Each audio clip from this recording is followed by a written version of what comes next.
Good evening. A warm welcome to those attending and also to our viewers watching live on the Council's YouTube channel, Hillingdon, London.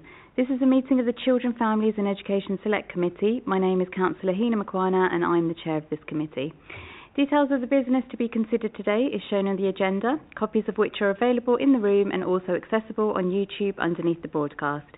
We are not expecting a fire drill, so if the fire alarm goes off, please follow officers to the fire exits and out of the building to the designated meeting points.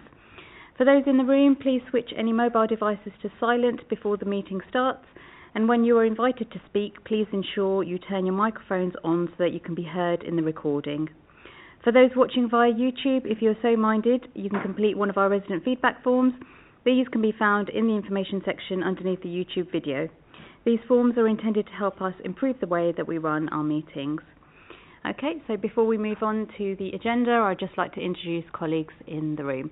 So to my right, I have Councillors Haggart, Smallwood and Batt. To my left, it's Ryan Dell, Democratic Services Officer, and then Councillors Sweeting, Bells, Gill and Mr Tony Little, our co-opted member. We also have witnesses joining us this evening. We've got Sergit Joira, Karen Quantrell and Ash Knight. So welcome to you all. Okay, agenda item 1, apologies for absence. Right. So we've got apologies from Councillor Kyagi and we've got Councillor Bell substituting. Okay, thank you, Councillor Bell, for subbing this evening. Agenda item 2, declarations of interest in matters coming before this meeting. Are there any? No, fantastic. 3, minutes of the previous meetings dated 18th of April. Agreed, thank you. Oh, Councillor Sweeting. They're excellent minutes, of course they are, but there are some issues relating to the minutes relevant to our item 8, our major review, which if we can bring up when the major review issue comes to this committee. Thank you. Okay. Agenda item 4, minutes of the AGM, 9th of May. Thank you. Item 5, to confirm that the items of business marked as Part 1 will be considered in public and the items marked as Part 2 will be considered in private. Okay, no Part 2 items. Moving straight to agenda item 6, minutes of the corporate parenting panel. Agreed. Oh, Councillor Sweeting. There are a couple of updates that I don't know whether are available. Page 17, any update on the local offer and the revamping after the Ofsted notice need for improvement. And then there was an update concerning a tentative agreement regarding the council tax for care leavers. I don't know whether we could have that subsequent to this meeting, please. Okay, Ryan, just making a note of that. Thank you very much. Okay, thank you. Agenda item 7, membership of the corporate parenting panel 2024 to 25. Agreed. Yeah, thank you very much. Fantastic. Speedy, yeah. That's how we like to work. Right, agenda item 8. It's our persistent absenteeism review, witness session 3. Okay, so welcome to our witnesses. So just to explain, the committee are undertaking a major review in the hot topic of persistent absenteeism. So thank you for giving up some time this evening to join us and possibly to share some insights and information about your experience within your school settings of absenteeism. Would you prefer us to ask questions, or would you prefer to kind of give an overview of your experience so far? How would you prefer to do it?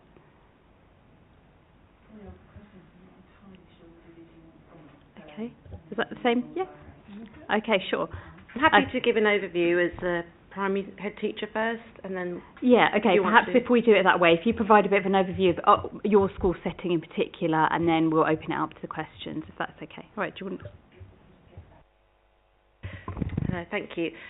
So I'm the principal at Woodend Park Academy, so we're part of a multi-academy trust, so I have gauged opinions of other principal colleagues as well. So we've all seen a rise in persistent absenteeism, so we've got schools in other boroughs as well, and I noticed from the minutes you've got lots of other boroughs, neighbouring boroughs, that are undertaking reviews too, so we're all in a very similar boat. And we've also had lots and lots of discussions about best ways of improving persistent absenteeism, so it's an issue that we recognise. As head teachers, what we're finding is it's starting even before they start school, so we're finding that parents are not ensuring their children attend nursery school regularly, for example. So I think some suggestions on partnership working with parents even before the children start thinking about starting school would be really helpful. So they've got this really positive and well-rounded view of education and how useful it can be. So getting the children into nursery, they'll sign up, but it's the attendance, so getting them in regularly, especially because it's not statutory, but obviously there's still things we can do to encourage them to come into school. And what I find is once they've got into that pattern from nursery, and the parents have got them at home more often than at school, then that pattern continues in reception, and it does continue all the way to year 6. So I think nipping it in the bud early is really important. Then in terms of types of families, where the children might be more absent than other children, it does tend to be the parents, and I think it's already been noted in your minutes, it does tend to be the parents that are maybe more vulnerable, so have the more vulnerable background. So I know there's been mention of use of family support workers and seeing what they can do to help these families and create those connections.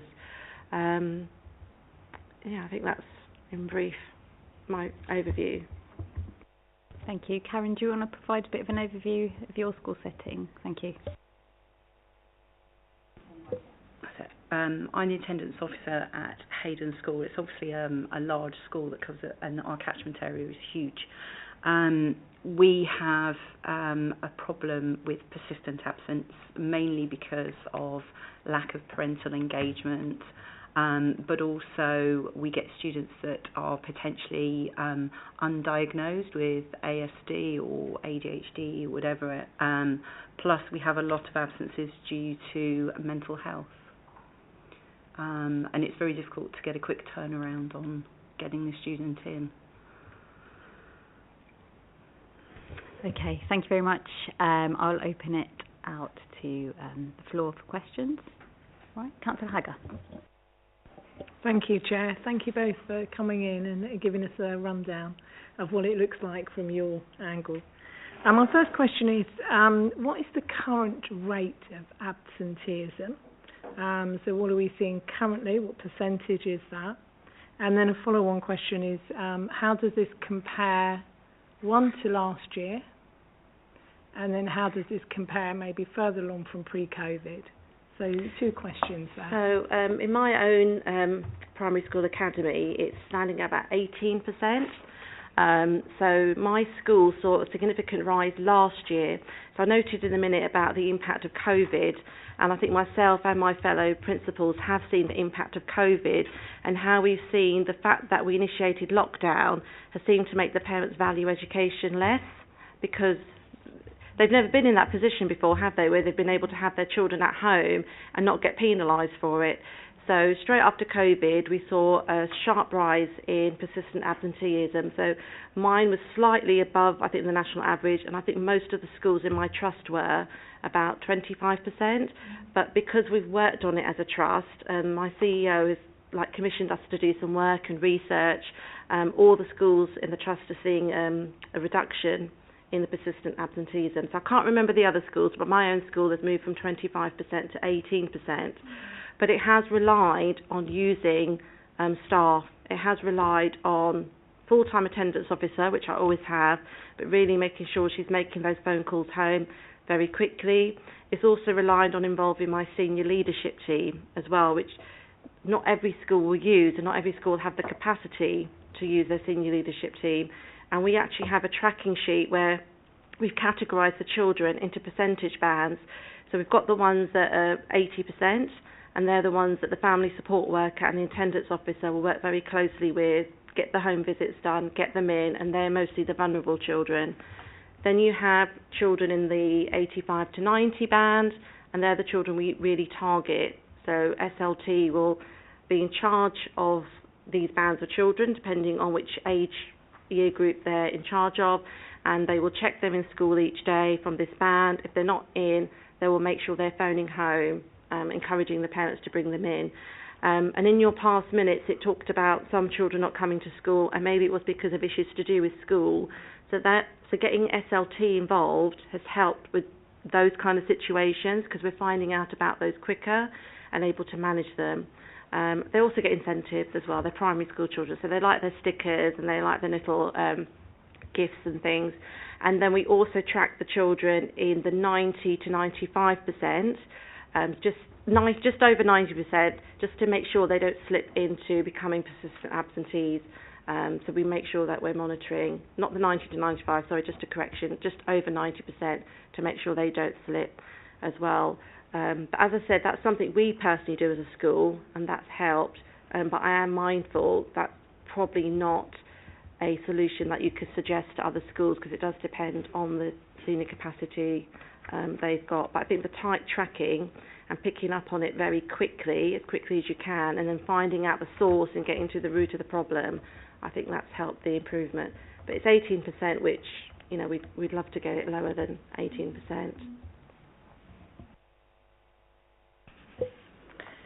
It is quite different in the secondary schools. I was just looking, our current number of students on roll is 1,675, and at the moment I'm the only attendance officer working with all those children.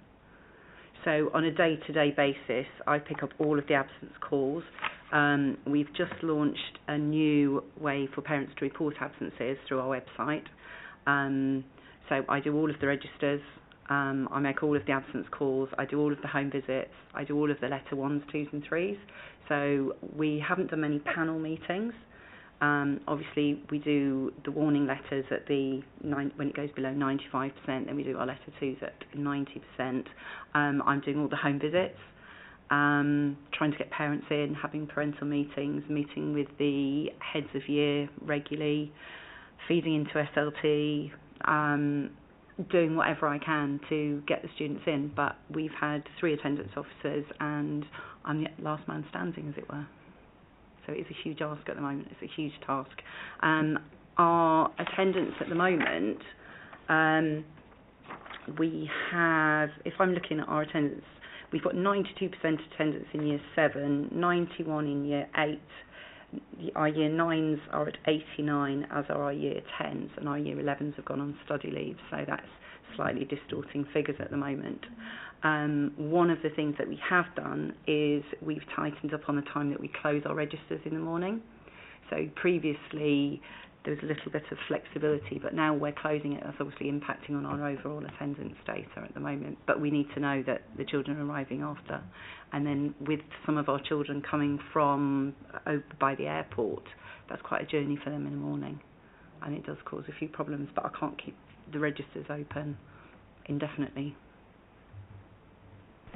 Okay, thank you for that. Okay, Councillor Sweeting. Well, first of all, can I thank you, all 3 of you. I know this time of the year for schools is incredibly busy, and you've given us a very good sort of potted history and development of what you're doing. We are on the other side here with the council, so the partnership that you have with your schools and the council is so important. So I know the council is taking various initiatives and moving things forward.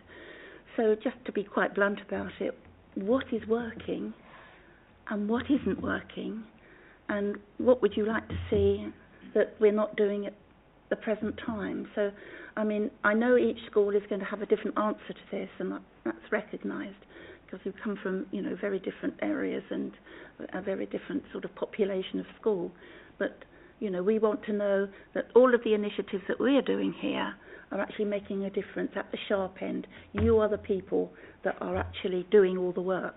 And I know our officers are doing a lot of work as well, but some of it may be working well and some of it might not be working well. So if you could just give us a potted sort of synopsis of things that you're happy with around what the council is doing, and things that may well we could do better. So when the council have, I know they've been renamed the participation officers, haven't they? So when the council have a very good high quality one, that works very well. So at the moment we do have a good officer, forgive me, I forget her name because they do change as well. But when you've got an officer that's making regular contact with the school, setting up regular meetings, making sure those panel meetings happen, that's very good. But when they change, or we don't have a strong one and we don't get that support at the start of the year, then there's a lot of time lost. So even though my school has got a good officer we work with now, we didn't at the start of the year. So, that's why we had to rely on our own systems. So I do think the intent is there by the council, and, we do recognise that, and that you want to help the schools and make a difference. And I think we all struggle with, the consistency of staff. It's national, but just bearing that in mind, like if we do get good attendance officers, it's about keeping them and keeping the relationships with the school, and maybe not swapping them between different catchments. I think one thing that could be better is, as I said earlier, trying to bond with those families even before they start the school. So I don't know if there's any like early years centres or early years officers that can actually promote what the council can offer in terms of quality education to their children, if they can offer some activity. And I think schools would support you, even if you reached out for schools. I know my school would be more than willing to support if you wanted to use our venue for like a holiday camp or half-a-day sports session. But I think it's about getting those children onto a school site even before they start school, so getting the families to come along, like a fair, like the carnivals that we have, things like that, but in a school setting. So they're going into school, they're associating school with something very positive, and you might be coming here one day and we can't wait for your first day of school. It's that kind of relationship. But what the school would need somebody from the council to be that partner. So, do you live in the catchment area? This could be a school for you. We'll be in touch closer. We'll make sure you get the details from the school. So I think that would be a starting point. And then lots of schools do have family support workers. I think it's worth finding out which schools have family support workers, and maybe the relevant person from the council, whether it is the attendance officer, is setting up something like hub meetings. So the family support workers and the attendance officers are meeting, not waiting for something to happen, not waiting for attendance to be low, not waiting for a child to drop below 90, but actually meeting at the end of the summer holiday. A lot of them work holiday hours, or at the start of an academic school year. Have a meeting similar to this. Okay, what was your attendance last year? Who are the children of concern? What can we do to start the year to get these children attending school more? So, the colleague mentioned mental health. It could be the council can signpost some resources to the family support worker that could help that mum or dad with mental health to get the child in, or a child that does have undiagnosed special needs, linking them with the SENS team. I think sometimes those connections happen a bit late, too late. They happen when we think we might need them, but if we could preempt them, I think that would be really, really good. And then we have started our panel meetings at our school, but in my mind, they started a bit too late. So again, that good attendance officer is really, really important, and making sure as soon as children have fallen behind a certain percentage, the parents are getting that warning letter and those panel meetings are happening. Because my panel meetings haven't happened for a while, as soon as the first one was organised, we actually had parents respond to us in a negative way. But I said to my attendance officer, my school team, that's good, because they're responding. It means they don't want the panel meeting, they're taking it seriously. So I wouldn't see it as something, but they just weren't used to it.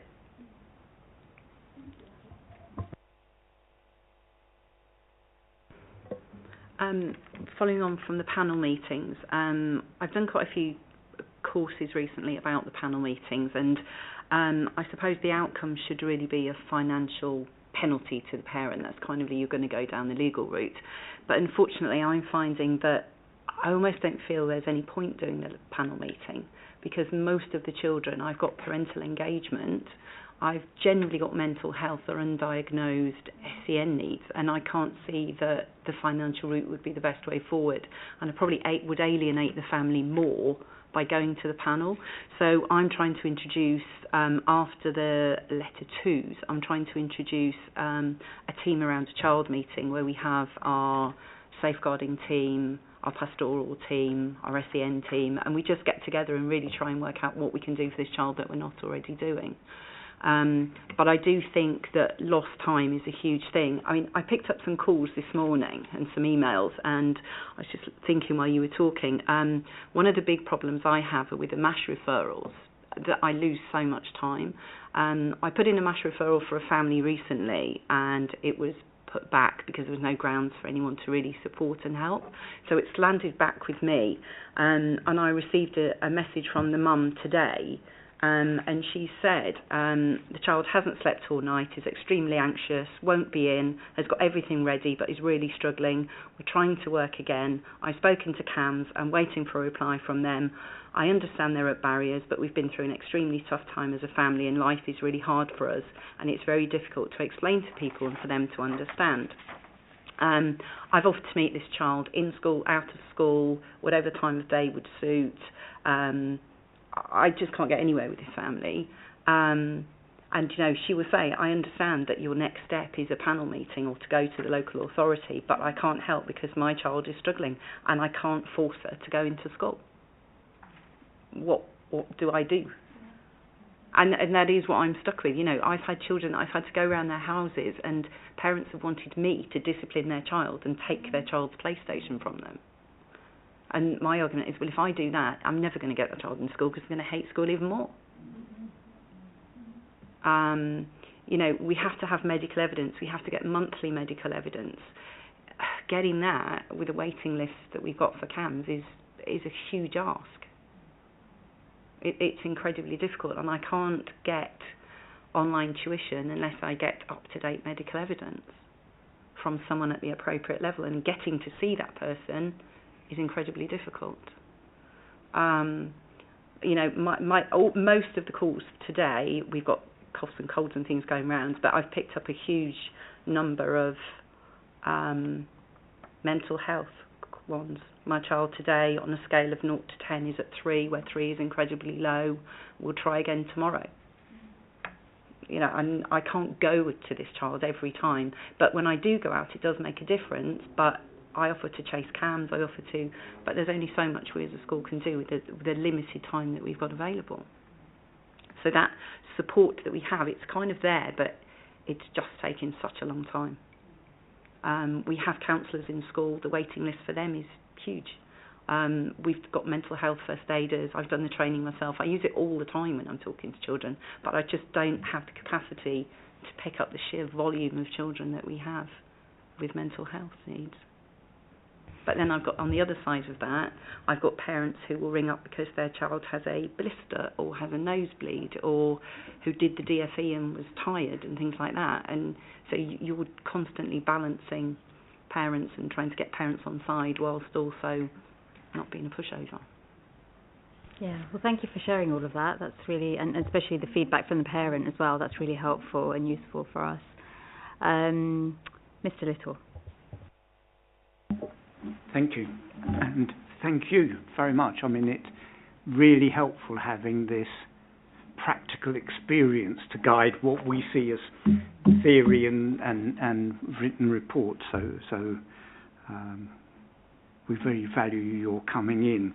And I wanted to explore a little further these problems with SEND and mental health. Are they the vast proportion of the cases that you see, or are they merely the most time-consuming? I say merely, I don't mean it in a negative sort of way. And on the assumption that they're really significant as a contributor to this problem, CAMS, I think, is not something the borough can control. I think it's a health issue, isn't it? Yeah. But SEND, perhaps we have more sway in. Are there particular things that the borough could do in that respect? For me, I think if I had to coin the group with a label, it wouldn't be that the children are more SEND. I think it's more to do with the parents, I think, from the primary school side. So I think it's when the parents can't cope with the child, and the child might have SEND, the child might have anxiety, the child might just not want to come to school, and the parents don't know how to respond to that. So I think some children with special needs, if parents are finding it difficult in how to manage that child, that might sway them to keep them at home. But I wouldn't say that's the biggest.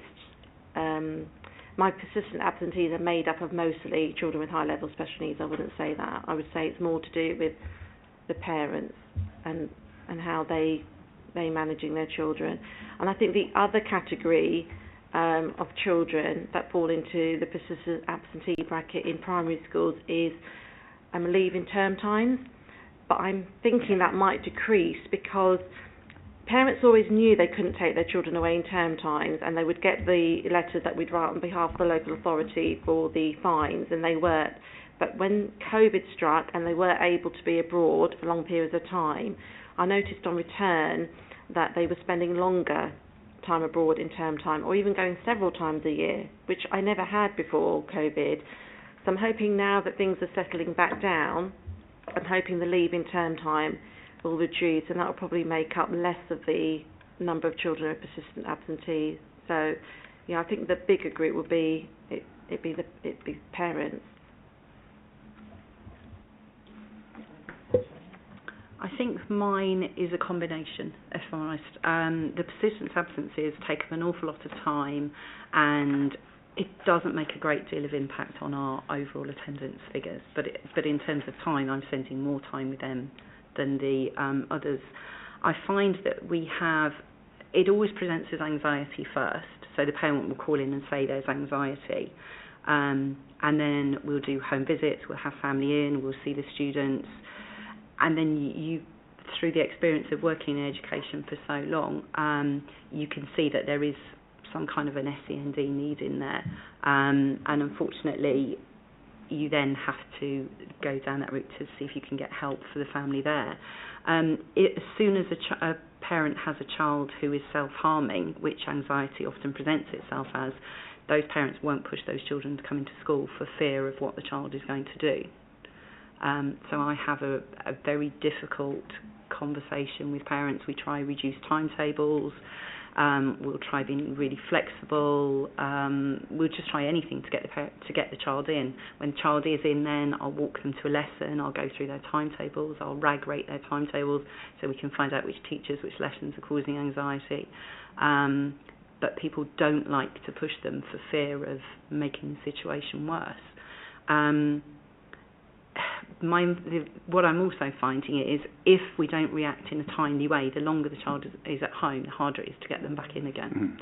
And with the sheer number that we've got that are now presenting with anxiety, it's very difficult to work out whether someone genuinely does have anxiety or not, because I'm trying to say to a lot of the students that actually anxiety is a part of everyday life. There's always times when we feel a little bit anxious and we're a little bit worried about things.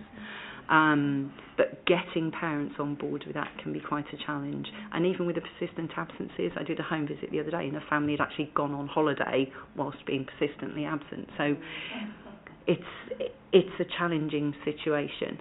I do find, I will speak to one of the deputy head teachers, and he will give me a list of, every now and again he'll give me a report of the students that are very close to being persistently absent, because I can have a one-to-one meeting with them or a group meeting with them, and just a conversation with them will make a huge impact to the overall figures.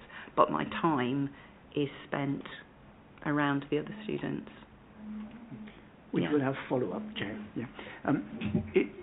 Is there a difference between boys and girls in this? Is it more one of the others, or is it fairly evenly spread? It's fairly evenly spread where I am, I have to say.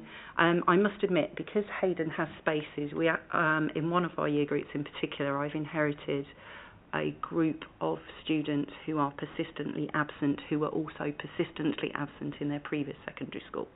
So I've kind of inherited a problem that has now become my problem. Okay, so did you want to add a bit to that question? Or? Just in terms of the gender, I think when a child is male and has special needs, and they're more often will have low attendance than a girl who has special needs. But in terms of all the other categories, it's quite evenly split, the boys and girls. Okay, thank you. Councillor Smallwood. Thank you, Chair. I was. Thank you very much. To start off with, for your very thoughtful and honest remarks, especially around the concern with parents. I remember when I was a scout leader, actually, the biggest problem was always the parents, never the young people. and often I wondered, my main question is around, is there particular groups of people, or groups of students, or particular groups of parents that the council could give you something to support? This is incredibly complicated, rich tapestry of, there are particular groups in society where it is perfectly acceptable to not go to school. As Karen said, there is a vast array of types of anxiety. I feel anxious most days, but I still have to go to work, I still have to do my job, I still have to get on with life. But also there is points where I've had points and others have had points where that isn't possible. So I guess my question is there particular groups of people, particular scenarios, it might not be huge amounts, of parents or young people where the council could stage a positive intervention to support those groups, or if there is any groups that you'd like to flag that we could help you intervene with. Thank you. So I think, as I said earlier, the early connection with parents will help.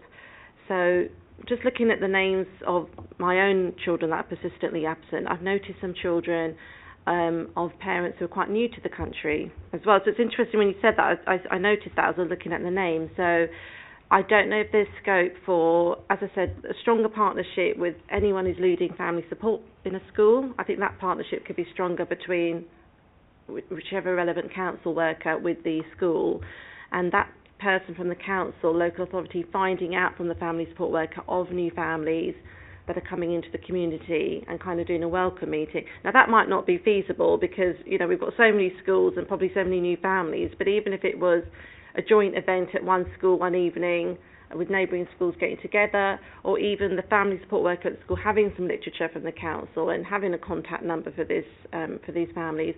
Because what I do find is a lot of the families, whether they're families new to the country or whether they're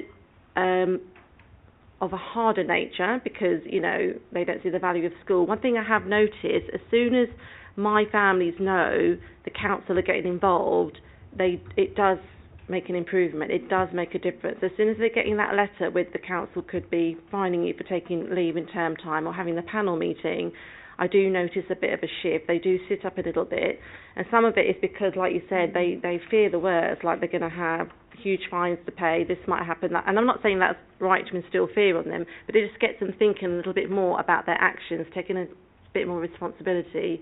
So I think, one group of parents would be those new to the Hillingdon Borough, new to the country. Like you said, being near Heathrow, we do get a lot of new families to the country. Is there a practical way of networking with them? And then I think with the families who have been in Hillingdon for a while and are not sending their children to school, it could be somebody from the SENS team, or it could be a level of early support. I know early support's stretched as well, but somebody from one of those groups that are making connections with the school far quicker and earlier. No panel meeting, no formalised meeting, but we just notice, end of September, your child hasn't been in school, they've missed at least one day each week, because that's going to become a persistent absent. What's going on? Can we help you? Can the school do anything more? If they feel they can't talk to the school, can the school do anything more? Can we do anything more? And I think that parent knowing that someone else is getting involved, it's not just the school. They've got to pay heed, and also if they continue having their child off school, they've got no excuse because they were offered help, not just from the school who they might feel couldn't help them, but they were also offered it from somebody from the local authority as well.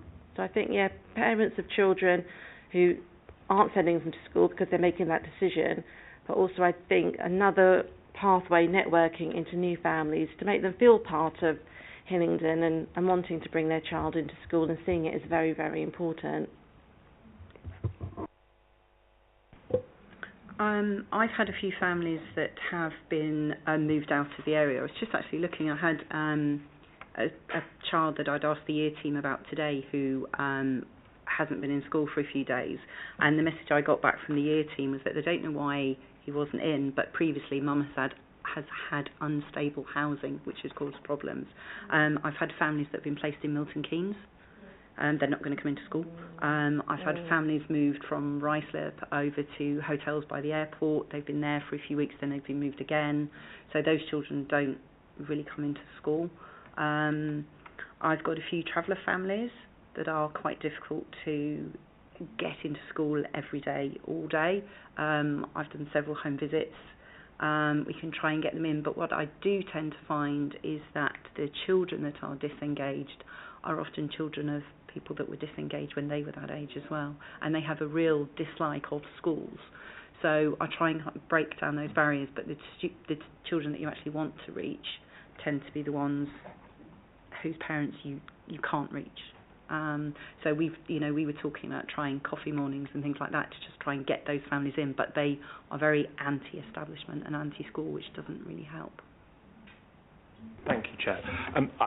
Just simply, how do you balance carrot and stick? As in, I think sometimes we are a little bit too much carrot in society these days, and sometimes not enough stick. But also, you've said a load of things today where a lot of carrot is required and probably a little less stick. So it's a difficult balancing act. How do you, on a day-to-day basis, balance that on a case-by-case basis? Does that make sense? So from a primary school setting, I mean, the children, as I said earlier, love, stickers, little gifts. I'll tell you something I'm doing. I've never done this before, but it's worked really well. It's every day a class is in school, a whole class, they get a laminated star, and that star equates to a few minutes extra play. And then what I've let the teachers do is there's an incentive for the teachers as well. Our teachers are quite good, I think. I think your teachers, you've got great teachers in the borough, and I know they are encouraging the children to come to school, but it just makes them encourage them even more. And they can accumulate these stars. So I've got some classes, they've got like 10, 20 stars, and they're going to cash them in, if you like, at the end of the term when they've completed their exams and completed all their core learning. So with the primary school children, it does really, really work. But I'm going to sound like a parrot, but the classes that aren't getting the stars have the children who have the parents who are making it easy for them to stay at home. So it has improved a lot of my attendance, and it has increased attendance in the school since I've implemented that.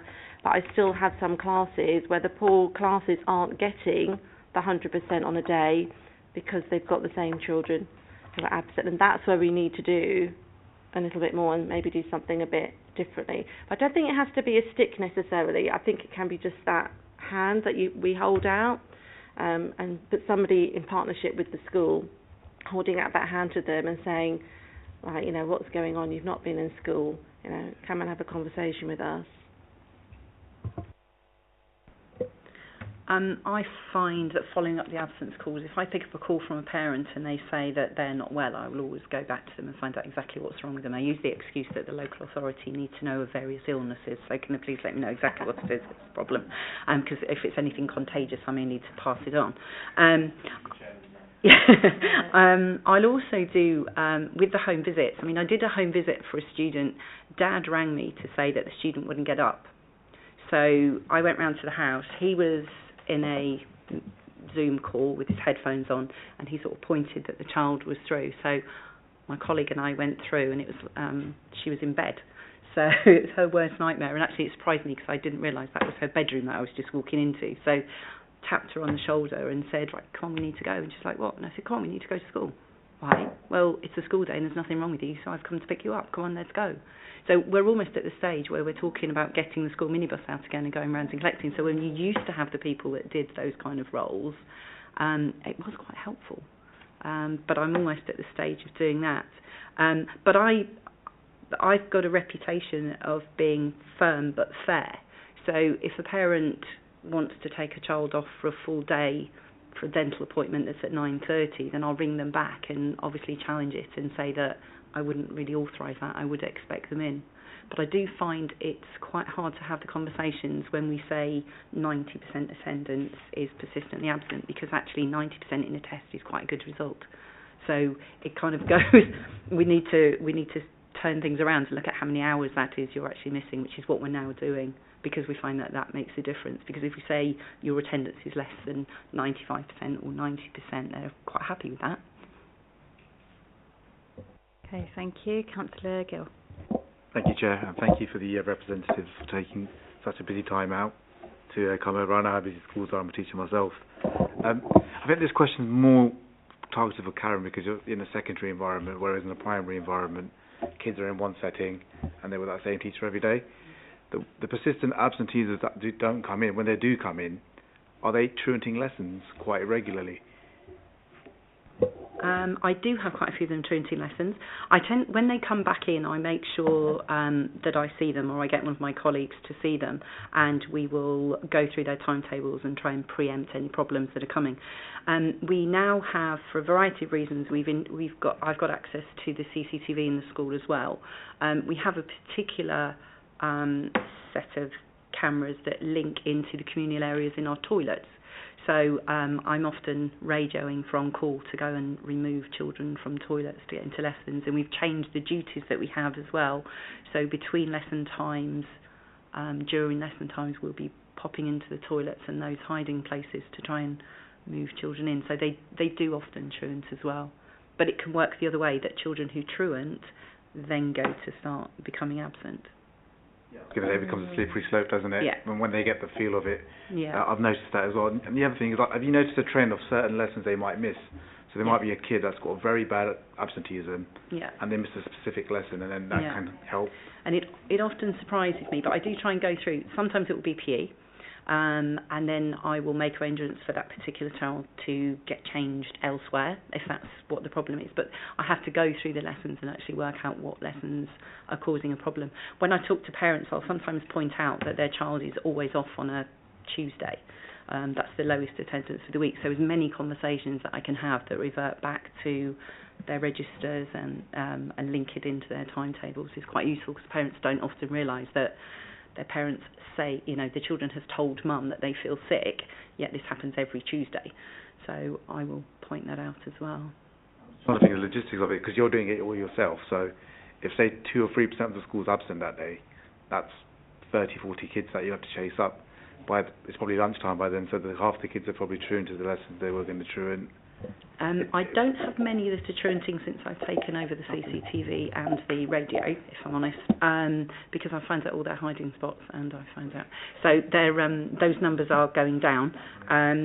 We did have a phase where they were trying to leave early, so we introduced duties on the gates and things like that. So we've preempted all that. So they're not, because of how we link the register to what period it is, it can have an impact on the attendance. So we've changed it to make sure that period 5 links to PM Reg as opposed to form, because we do get people that try and leave early. So we've just sort of had to revisit where our actual, what periods our registers were linked to. Thank you. Councillor Bells. Thank you, Chair. And thank you for your remarks so far. It's been very interesting and eye-opening. Interested in what you said about CAMS. I'm on the Health and Social Care Committee, and we did a review last year into CAMS, and we had people from schools in, and it becomes evident there's a difficulty. And CAMS, we've made some recommendations, and hopefully CAMS is going to improve over the coming years. We've yet to see the evidence, and by what you're saying, there's still serious issues there. So if you could expand on any comments about CAMS, I'd be interested to hear. I sat in on a meeting with one of our students who's persistently absent last week with mum and the GP, and we always discuss waiting lists for CAMS. That's kind of a standard thing, because parents want a quick fix, because some of the parents do want their children into school really quickly, others just want some support, but they don't mind how long it takes. So we had a GP from Pinner in one of the meetings, and she actually mentioned the right to choose to the family, and she's now trying to push that to see if families can get access to mental health support sooner rather than waiting for CAMS. So that's something that perhaps we're going to start to mention as well. Interesting, very interesting. I mean, you've touched on it quite a bit, but have you got any other, how you get to hard to reach pupils? Have you any ideas at all, any tips? Magic wands? I do try and move away from the panel meetings, if I'm honest. I think our quickest way to sort out persistent absence would be to fine for holidays every time. I think that's going to be a way that we're going to explore.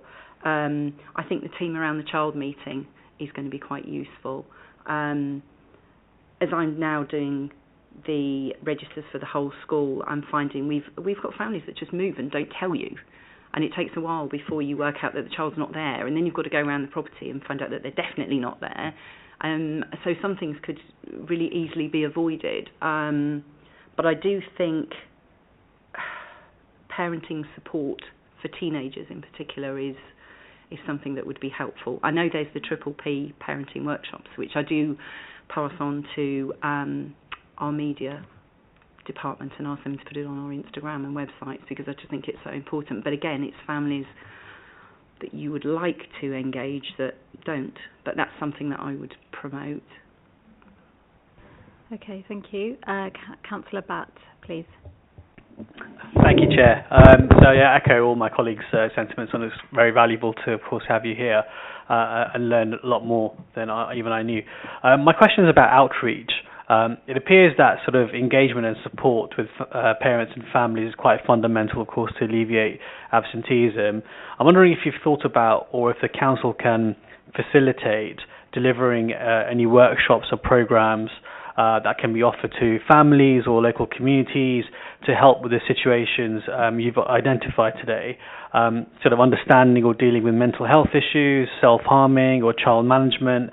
And I'm wondering if we are liaising or collaborating with other schools on developing these sorts of projects, and how often you may be discussing sort of tips, strategies to help each other out, or even pooling sort of collective resources from different schools, and also to what extent we're reaching out to external organisations and charities that you can also collaborate with. So in terms of the mental health issues and supporting children with that, the Hillingdon Safeguarding Team partnership is excellent. So I believe Nicole Diamond and Anna Hives run it, and they do an excellent job. I just have to say, they have regular meetings with the safeguarding leads, primary, always updating them, always signposting resources, always making sure we've got contact with external sources. External organisations will present to us as well, so we're always up to date with that information. So I feel that's all very well in hand, and I actually feel the work that they do is quite preventative, it's not reactive, so that's really good as well. So for example, they've got the Pants campaign, which they've joined, and Hillingdon are going to lead the way nationally in that, and that's educating the younger children in making sure that they're keeping themselves safe, because obviously if they're enduring anything at home, that also could be a reason for them not wanting to come to school, having that lack of confidence. In terms of outreach, as I said, I think the earlier that any outreach work can start with the families in school would be a good idea. I was thinking about what Karen said earlier about, rather than promoting your child has to be 90%, because a parent might think, well, 89% is fine, because persistent absent, that term's not going to mean anything to the parents. So another idea I had is the local authority could create some literature. So some literature in some speak that the parents would understand. So when your child misses one day of school in their first 6 weeks, this is what it equates to. And there's all this research and statistics, isn't it, about children who miss this many days tend to achieve these kind of grades, and you had it in your report as well.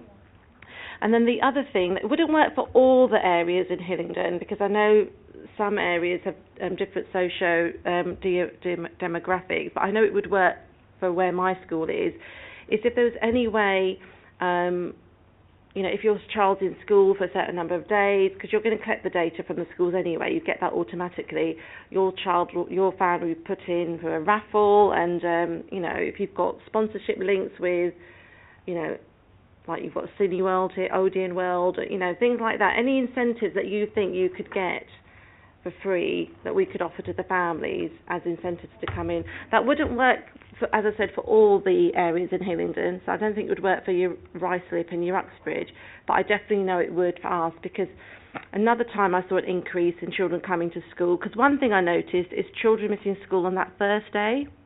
So no matter how much comms we sent out, you would still have children missing the first day, and you'd ring the parents, finally get hold of them, and they would say, oh, we didn't realise that school had started.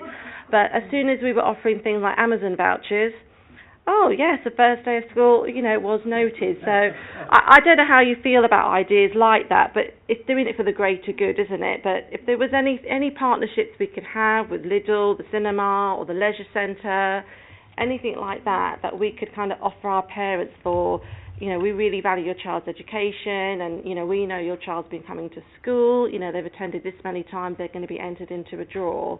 And especially if one of those families has actually picked out the draw. I know you can't guarantee that, but the word goes around, what did you do in the weekend? Well, we actually, had some tea and cake at Starbucks. We won it in the Hillingdon raffle, I know you wouldn't call it for attending school, but we could name it something else, so it sounds a bit not as if we're trying to bribe the children to come to school, but word goes around. It would go around in my community, and they would be like, yeah, we want that Saturday afternoon experience as well. But I think even if you couldn't do that, I think the minimum is having literature in parent speak that they could understand. They know it's from you, in partnership with the school logos as well. I think that would go a long way. I actually have a cluster meeting tomorrow afternoon, so that's several of the schools in my local area that will meet. We will share ideas, we'll share our concerns, which are generally all the same, and we'll just try and see what good practice is going on in the different schools to see what we can do. So we do have those quite regularly. I was just thinking, I think mental health support training, advice, guidance for parents would be really useful, because like I said earlier, parents don't like to push. It's an area that they are deeply concerned about, but they're not actually very well prepared to deal with. I've worked quite closely with the Molly Rose Foundation. I also recommend Cooth, and I use Winston's Wish and specific bereavement charities, but I've worked in education now for about 18 years, so those links that I developed have been through that time. It's not particularly anything that I've sort of got local to this area, because I've worked in Bucks and I've worked it for Harrow as well.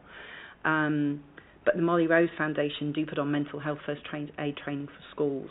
For a small donation, you can get them in to do resilience training and support for the students. So things like that are really useful. But I do remember when I worked in Buckinghamshire, Action for Children were putting on a resilience programme called the Blues Programme, and it was funded by the Post Office. So I don't know where these programmes come from and how they're developed, but they're incredibly useful for schools. If you could get a 6-week programme that you could put a core group of children on, for resilience, for anything like that, it all helps. We do promote the positive side of things. We actually rewrote the attendance section on the school website, and it's all now around how many hours of missed learning, how many days, and so it means more to the parents. So I do try and veer away from saying the percentage, because I think that's it's not really helpful saying 90%. Thank you. Councillor Hagar. Thank you, Chair. See, what I'm picking up, some of the things I was going to say is actually education for the parents, resources and reward. I think those are the three things, aren't they? I just wanted to pick up on the Triple P, because I've been on those courses and they're really good. One of the questions is, how effective is that? Is there a possibility, like you were saying, that some of the parents obviously that need to engage are not the ones that are engaging on it? Is there a reason why? Is there any way that there are courses that we can develop, even if they're online, because obviously online courses are so much cheaper to deliver, around the Triple P? And also about because obviously it's prevention, so resources are really important on resilience. So it's not when you get the anxiety, but it's the before. And I wondered whether you would feel there's anything we can deliver as well on the prevention, so resources around before you get the anxiety. And just picking up as well, because there is a difference, isn't there, between primary and secondary. Primary, I'm very much aware that it's the parents' responsibility to get their children in. So although the children are getting the reward, like you say, it's actually the parents, so it's not the children's fault if they don't come in. And I think that can also is quite challenging, but I like what you said about actually the parents having the reward, because it's not the child's fault if the parents aren't going to take them to school. So I suppose two questions there. One around resources around prevention and Triple P. How did you think Triple P worked? Could it be better? Could we engage more? Thank you, Chair. With Triple P, I could only speak on my school. I can get more information if you wanted it from other head teachers, but I find my parents don't really take it up. And I think the parents who do take it up, their children would have fine attendance. They're using Triple P for another reason. But in terms of other support or being more preventative, one thing that all schools do will have intake meetings. So when the children join the nursery, I don't know a school that doesn't do a meeting to welcome the parents and welcome the child to the nursery, and you do it again for reception. Those meetings tend to be very well attended. You might not get those parents in for anything else, but if you could get them in, that and sports days. So they're the two times that parents will come in. Yeah, coffee mornings, anything else you want to put in. Those parents that you want in probably aren't going to attend. So what you could do is signpost those resources, or even deliver a resource at an intake meeting, or give them a taster. It depends what programme we're advocating. So we could give them a taster, a starter, a free resource that belongs to that programme of work. The next session is going to be here, because all parents want to do the best for their child. And I think in my school particularly, I do have lots of parents that believe their child over believing in themselves and thinking, actually, I can override my child's thinking. I can actually make them feel more confident. I can actually make them feel empowered. I can actually help them resolve problems. If they've got a conflict with a peer, I can actually encourage them to go in and face that and deal it, because it's part of life. A lot of my parents don't do that. It's far easier to, the child's upset, child wants to stay at home. That's the far easier thing to do. They don't have those strategies to think or behave otherwise. So I think they'd be quite interested actually in, when they've got the intake meeting, they're hearing all about the reception curriculum, and being told honestly, there will be days your child doesn't want to come to school, and this is what the school and the local authority want you to do, and this is how we're going to help you. So we're going to do a role play now, a scenario now, we're going to give you a taster.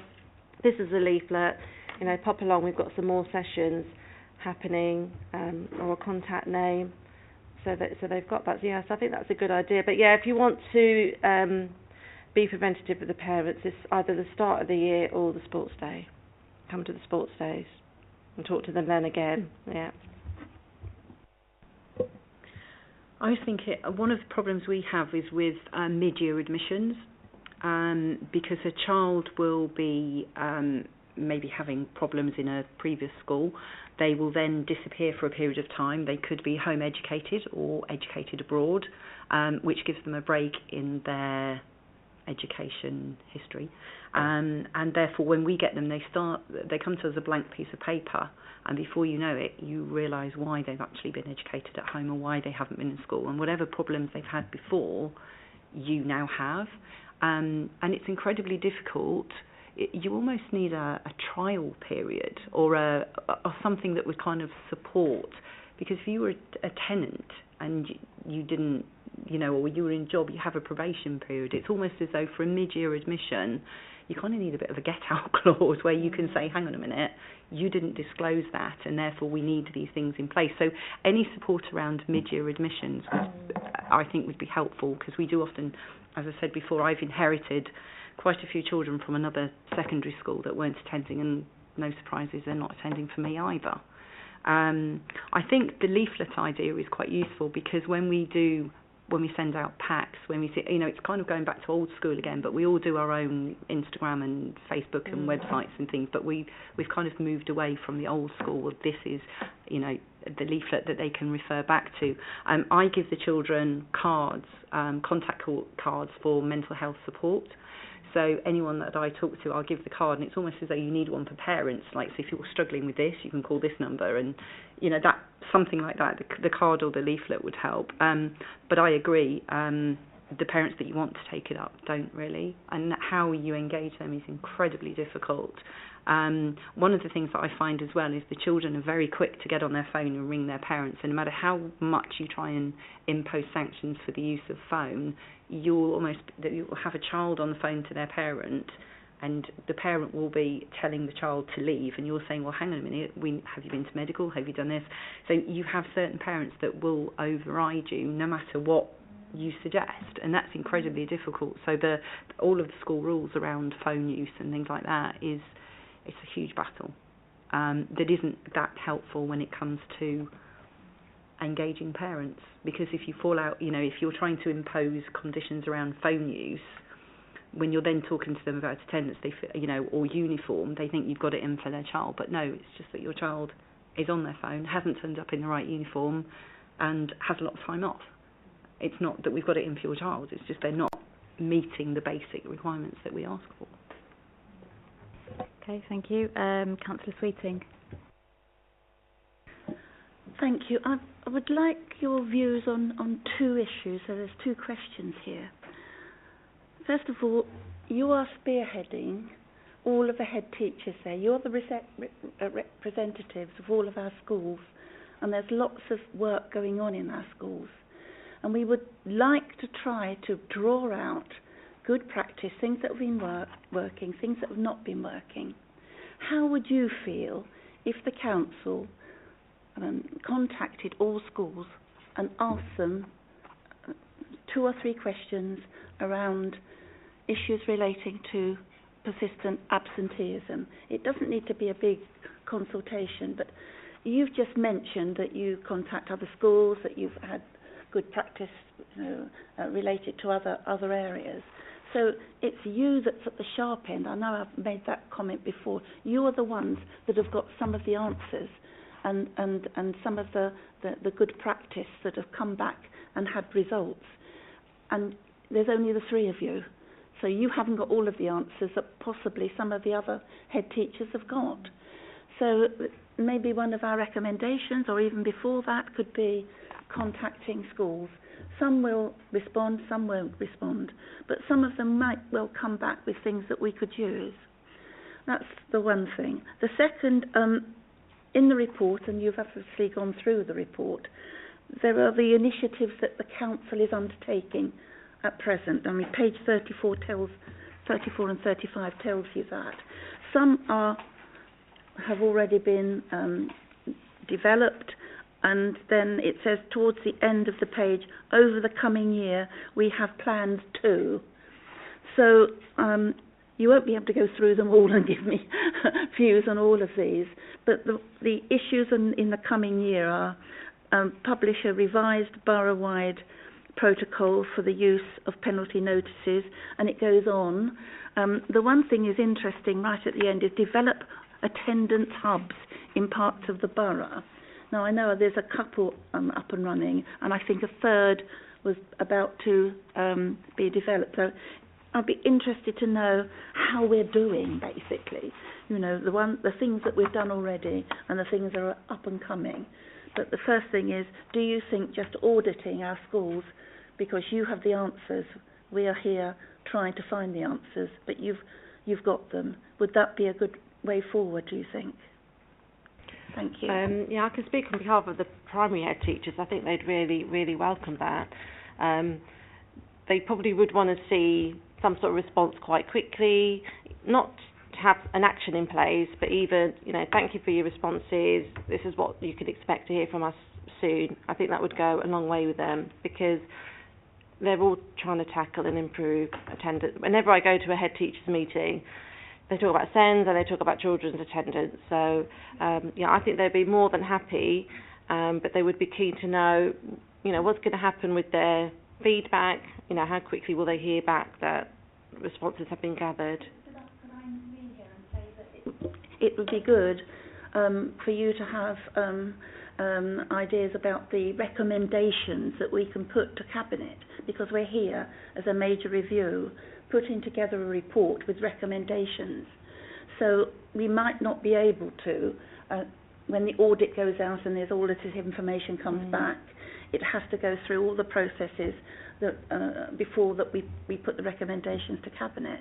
That's great, yeah, just letting the head teacher know that. But possibly would be part of the consultation. Yeah. You know, what recommendations to Cabinet would be useful.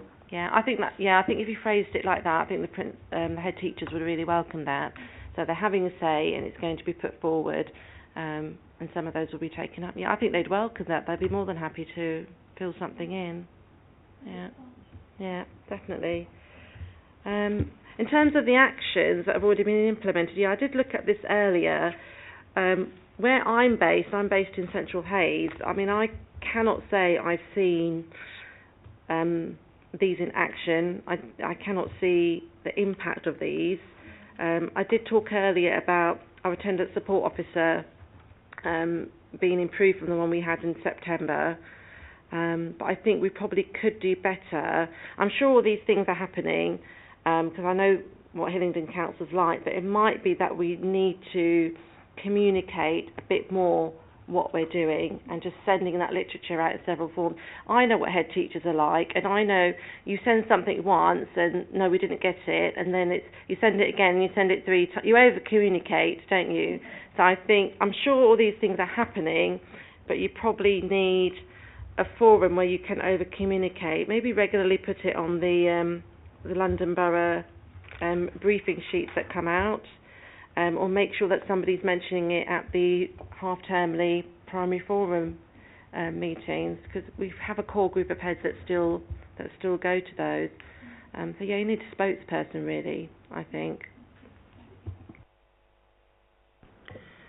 I'm just looking at all the published revised guidance. I've got an awful lot of literature to read, and I do refer to the Education Act quite regularly to parents if needed. It is really difficult, the amount of admin around the attendance, when actually I need to be talking to the parents and building the relationship. So there is a lot of literature, so I know we've received all of that. Some kind of a forum would be quite good. I was just thinking, I went onto the LEAP portal today because I've got a child that's missing in education that I wanted to report. It took me quite a while to actually get in there to do it and work out what I needed to put in, because it was kind of a one-fit form. There were loads of questions that weren't really relevant to what I was actually looking to do, so it did take me quite a while to actually submit it. So whilst there are some reviews, I'm not sure if I don't know if that's something that could perhaps be looked at as well. And I wondered if any links to any forums or anything could be on there, because we are all signposted to LEAP. There's a lot of good literature on there and guidance.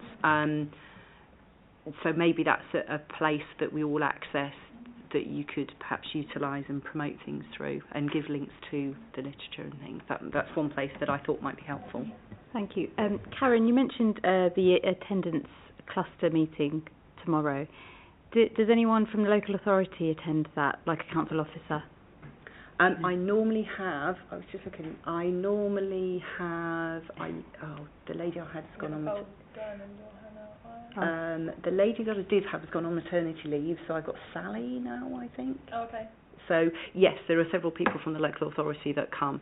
We had the first one at Hillingdon a couple of months ago, so this one tomorrow is at Ladybank's in the afternoon. But then that's going to leave me the challenge that I'm going to leave my afternoon registers open, so I'm going to have to rely on teachers to do their registers and to pick up all the absences when I get back. So it's very difficult. Yes, they're happening, but getting the cover for you to go and do the training or for you to access these things is quite limited as well. Yeah, so I was just thinking, just in terms of Councillor Sweeting's point that she made earlier about just having a representative or somebody, a council officer, in front of a number of schools at one point. Obviously, we talked about time challenges.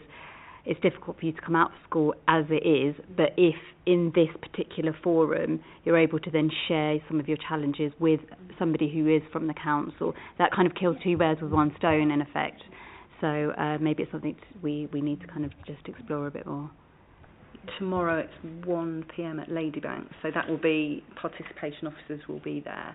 I think there were about 4 people at the last meeting from that team, so I'm not sure. I think one of the managers was there, and as I say, Melissa Higgins was our old participation officer, but she's now pregnant, so we've now got Sally who's taken that on board as well, so I think she'll be there tomorrow, but I'm not sure who else will be there. Okay, great, thank you. Mr. Little. Thank you. This is proving very useful indeed. The central government has picked up on this as a major issue. Are they providing any help, or is it just so much more extra demands on you? I mean, they're updating guidance, and I think they're trying to streamline systems that we use. I don't feel any particular extra pressure from them, because I do agree that children aren't attending school as often as they should be or used to. So I personally, as head teacher, have not felt any extra pressure from them. I think they have been more useful, as I said, because they have streamlined the process. They've given guidance on letters that parents should be getting and what should be happening at each point. And I know they expect data to be collected more centrally now, which I think is helpful. It means you can pick up on attendance patterns quicker if we do use it promptly. So I personally haven't felt any more pressure, and I think they're being as useful as they can be. I know what you mean. Sometimes schools are asked to do things like pastoral care, aren't they, and or support children with mental health, but then you get no increased capacity or funding for things like that. Well, I guess maybe the point Karen made earlier about you being a full-time attendance officer in a large school is quite hard. So I guess they could be more useful in releasing funding if they really want children to be in school more. If they're relying on schools to make the home visits rather than social workers or those from the early help teams, that could be more useful to schools. I had actually written down funding. Sorry, I wrote that down as well, purely because I was thinking, as support staff in school, salaries aren't great, hours are long, we have staff that will be off themselves with stress, that will be signed off. So, there is a huge impact if your support staff in school start to go off. Even it does massively affect the day-to-day running of the school. The guidance has been good. I haven't felt under any increased pressure. I'm kind of doing what I've always done, really. It just makes it a little bit clearer. I just feel like attendance is everyone's business in the school. It is everyone's concern, and we all do need to be promoting that. And maybe that's the way to approach it with parents, is that we are all on board with it. We all need to be talking about it. The head teacher needs to be talking about it in September. Any newsletters, there needs to be something about attendance on it. It needs to be kind of promoted a little bit more. But no, I haven't felt under any more pressure. But as I say, staffing levels in our school in particular are quite challenging. Okay, thank you. Councillor Batt. Thank you, Chair. Just a question. When considering sort of absentees that are not attending school because of reasons such as mental illness or whatever, I'm just wondering to what extent we're able to have sort of remote sessions and remote educational learning, and to what extent you can sort of enforce that, because we've got the power of technology now. I'm not a big fan of remote education by any means, but I think that could be a way around at least them being present on some of the lessons.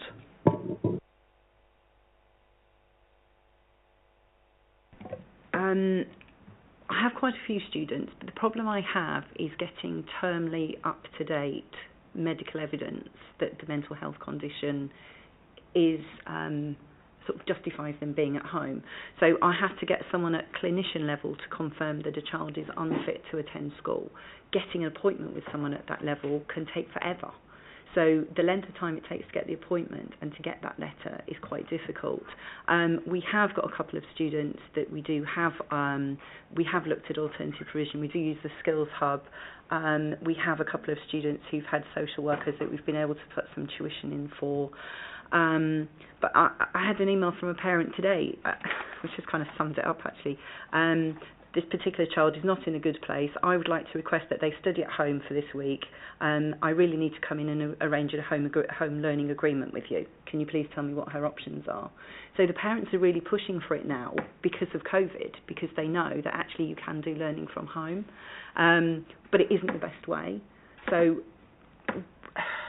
yes, we do want to do it, but there are time delays in children that will be at home, undiagnosed, not accessing any education, because we're told without medical evidence we shouldn't really be sending work home, we shouldn't really be getting them to engage in online learning, because once you start that, getting them back into school is incredibly difficult.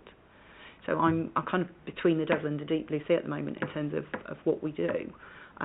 But it does take quite a while to actually get people to say that a child is unfit for school and that they will benefit from learning at home, and then that's funded. Otherwise the schools are then expected to pay for the different tuition. Thank you. I have a question around supporting a young person when they return back from a long absence. What kind of support provision do you have in place? I will see the student. We have our heads of year, we have our deputy heads of year. They will also take time for the children. We do have pastoral support. With the heads of year, I generally coordinate, with the child who's coming back, who's going to pick them up in the morning. We have those regular check-ins. Hopefully we will have preempted all of the problems, or we'll find out what's going on in the morning, but they'll be seen on the first day that they're back. They generally know where our offices are, so they will make their way to us anyway. So we'll make sure that if they need any counselling, they've got it in place. We've got a mentor that they can go and see. I always find if they've got a trusted adult, and they will come and talk to us as well, rather than walk out the gate. We'll just say, right, come and talk to one of us before you leave, and explain the safeguarding implications around if they do walk or if they do truant. So there is quite a lot of support in place for them, but getting them in is quite a big problem. So we've had very few instances. I think the longest leave they take is when the parents take them abroad, to be honest. And so, but if we had a child that was absent from school through anxiety or mental health and was worried about returning to school, we have a family support worker who'd meet the parents with the child, agree a plan, and they'd make sure that their class teacher or a learning support assistant was there to check in on them regularly. So they might be out of class for a few minutes after break, after lunch, just before they go home, just to do a temperature check and check that they've been okay. Okay, great. Any more questions? Okay, Councillor Hager. It's just to follow on, thank you, Chair, just to follow on the Chair's comment. How many children do we have that are integrated? In other words, they can't manage a full timetable. So they're coming in maybe for 2 lessons and then going to the library for 2 lessons. Have we got any around that? So in other words, they're receiving their education, but not on site but off site. Thanks. At the moment, most of mine are either on or off, if I'm honest. The reduced timetables, I find it's quite difficult to manage. It's quite difficult because the child will then come up with a reason for why they're not going to go into one. If you said to them, can we come in today, we'll do periods 1 and 2, then we'll do 1, 2 and 3, then we'll do 1, 2, 3, 4, there will be something wrong with somebody somewhere that they won't want to do that. I've struggled with trying to get a safe space for them, because what I need ideally would be a room with a member of staff in it who could facilitate them actually doing some learning in that room, getting them work from their lessons, but we don't have the resources to do that. It's just not something that I have. One of the other things I was thinking about, I've also got families, going back to what Peter said earlier, I've actually got families of children who have all been persistently absent from school. And what happens is every year it's like a fresh start for that child. So we may get to level, we may be wanting to do a panel meeting, but we get to May, June time, it doesn't come off for one reason. So they come back in September and we have to go back to sending the family a letter one again, when actually they didn't come in last year, so they're definitely not going to come in this year. So that's quite frustrating, that you have to every year give them a fresh start. For some it works, but for some families I think we could almost do with, under exceptional circumstances, can we just pursue where we left off rather than have to start again? From what I know from my primary school colleagues, there aren't children on part-time timetables because they can't cope with school, but children who will have part-time timetables will be those that are struggling in school because of their high-level special needs, but that's not to do with them being persistently absent. Yeah. Okay. Any other questions or comments? Councillor Bells. Thank you, Chair. Just, you must have, maybe the same to Karen more for her pupils, but you've got pupils that are young carers that are responsible for getting the other children off to school. Have you got many of them? And do you give them allowances for arriving late sometimes if they're responsible for getting other siblings to school or anything like that? We do have young carers. One of my colleagues, who works on our safeguarding team, she runs the young carers. So yes, we do. When it comes to punctuality in detentions, we will always make considerations if we're aware of family situations. So there is support from a young carer point of view as well that we have, and they'll have their regular meetings, so they are looked after as well.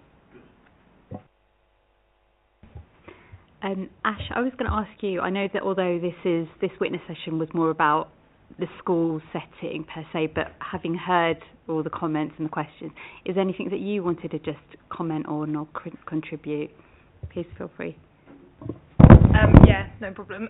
So just to add, if you go to page 34, it does say that Hillingdon have rebranded the participation service to attendance support.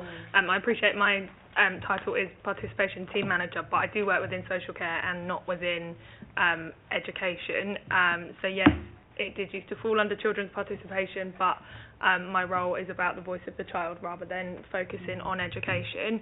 I guess obviously we work mainly in our service with children who are known to social services, so that might be children who are looked after care experience, child in need, child protection, and then widening to kind of the youth justice service and children with SEN. We've been doing a lot of work with our children and young people about persistently being absent from school and why that may be, and there's lots of different things that come out which we've explored in corporate parenting panel as well, and also in training which our young people have delivered to professionals.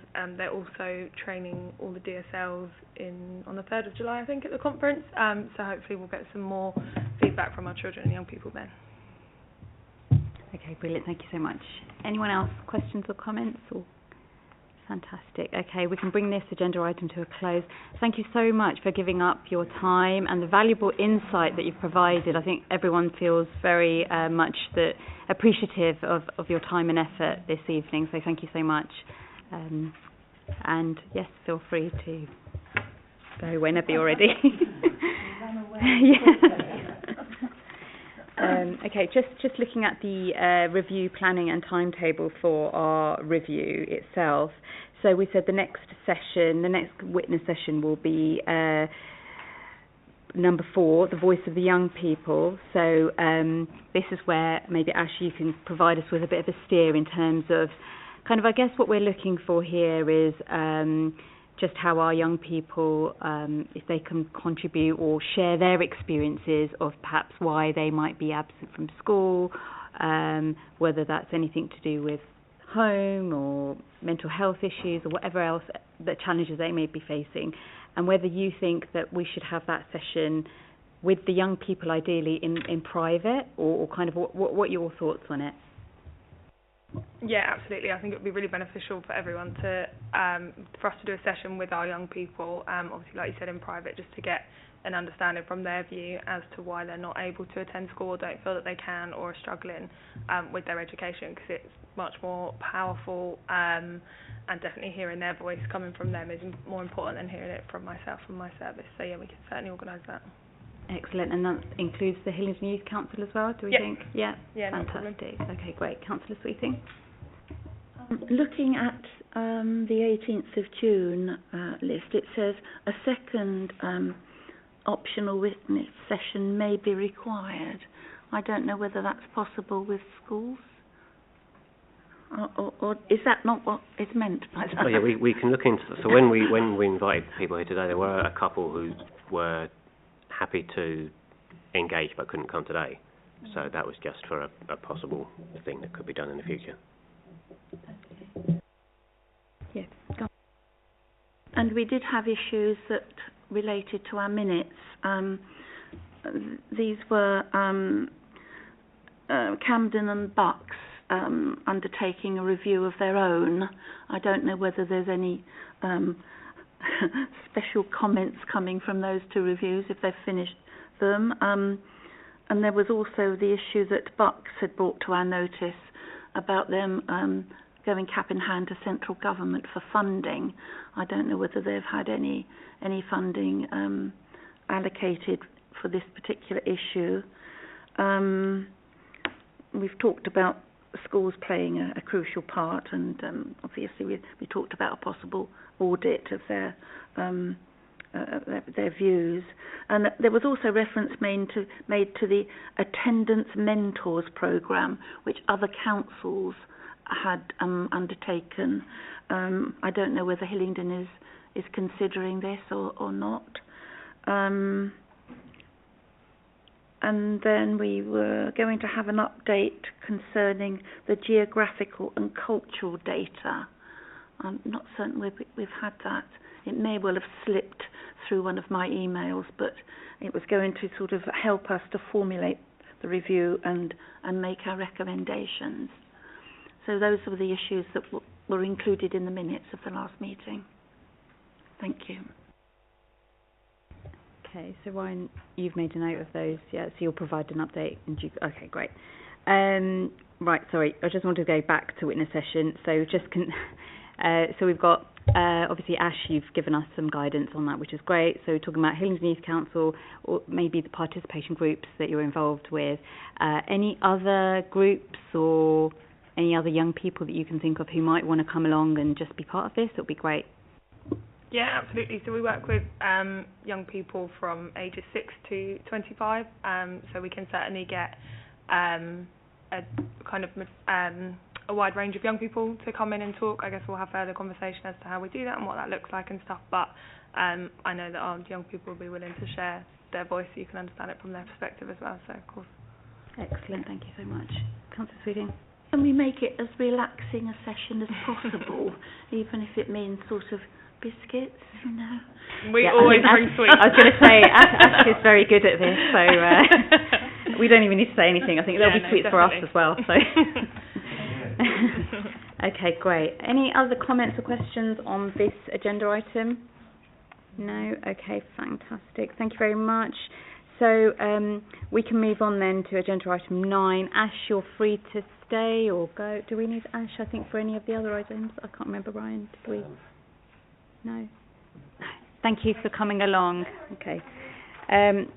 Yes, so agenda item 9, forward plan. Anything on the forward plan, anyone? No, thank you very much. Okay, agenda item 10 is the work programme. Okay, I'm going to pass over to Ryan for some updates, please. Thank you. Right, yeah, I have given a slightly updated version which should probably clarify everything that I'm going to say here. But so we had, in terms of move-ins to the borough and in-year admissions, we've got a provisional date of September to have something on that. On the SEND sufficiency strategy, again, we've got a provisional date for September. That's going to be added to the forward plan shortly for to be a cabinet member decision that will come in either October or November. On the one about targeted services, so we've narrowed this down to either early help services and support to low-income families, which may be coming in July, potentially. the alternative provision, that's going to happen in November, because we've already got an item on the SEND strategy coming in September, so we're going to do those at the same time. And then on the last two, so we've got engagement with schools and a section with higher education.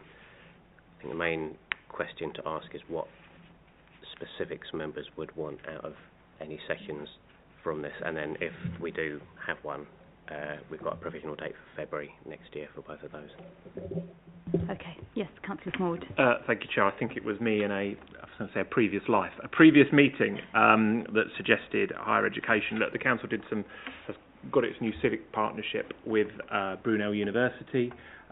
While some of that may not relate directly to this select committee, in the terms of maybe being a good neighbour, there are elements of it around well-being and some of the, I'm just going to find my notes quickly, in economy and skills, health and well-being, that actually we do talk about in these meetings sometimes, because there is some cross-cutting stuff that's there, so we could do that.